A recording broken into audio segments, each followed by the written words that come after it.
যখন পৃথিবী থেকে ন্যায় হারিয়ে যায়, তখনই তিনি আসেন ভিন্ন ভিন্ন রূপে, ভিন্ন ভিন্ন সময়ে।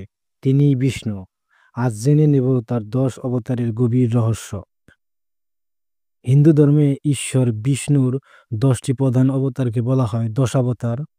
প্রতিটি অবতার একটি বিশেষ সময়ে বিশেষ উদ্দেশ্যে পৃথিবীতে আবির্ভূত হয়েছেন। এক, মৎস্য অবতার। বিশাল প্রলয়ের সময় যখন সবকিছু জলে ডুবে যায়, তখন বিষ্ণু এক বিশাল মাছ রূপে মনুকে রক্ষা করেন, উদ্ধার করেন বেদ। কুর্ম অবতার। সমুদ্র মন্থনের সময় মন্দন পর্বতকে স্থির রাখার জন্য বিষ্ণু অবতীর্ণ হন কচ্ছপ রূপে। বরাহ অবতার। দানব হিরণ্যাক্ষ পৃথিবীকে পাতালে ফেলে দেয়। বরাহরূপে বিষ্ণু তাকে বধ করে পৃথিবীকে উদ্ধার করেন। নৃসিংহ অবতার। ভক্ত প্রহ্লাদকে বাঁচাতে ঈশ্বর নৃসিংহরূপে আবির্ভূত হয়ে হিরণ্যকশিপুকে বধ করেন স্তম্ভের মধ্য থেকে। বামন অবতার।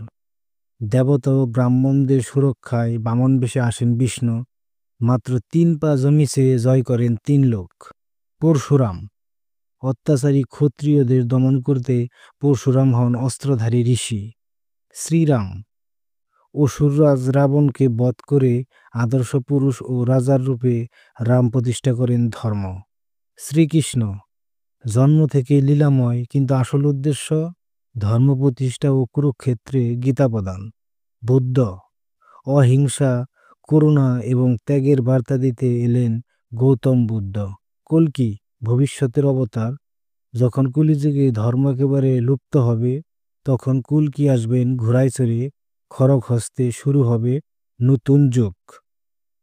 প্রতিটি অবতার শুধু ধর্ম রক্ষার জন্য নয়, বরং আমাদের অন্তরের অন্ধকার দূর করতে আসে।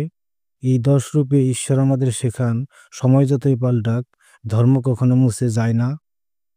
আপনার প্রিয় অবতার কোনটি কমেন্টে জানান। লাইক করুন, শেয়ার করুন এবং আমাদের চ্যানেলটি সাবস্ক্রাইব করুন। ধর্ম ও জ্ঞানের এই যাত্রায় আমাদের সাথেই থাকুন।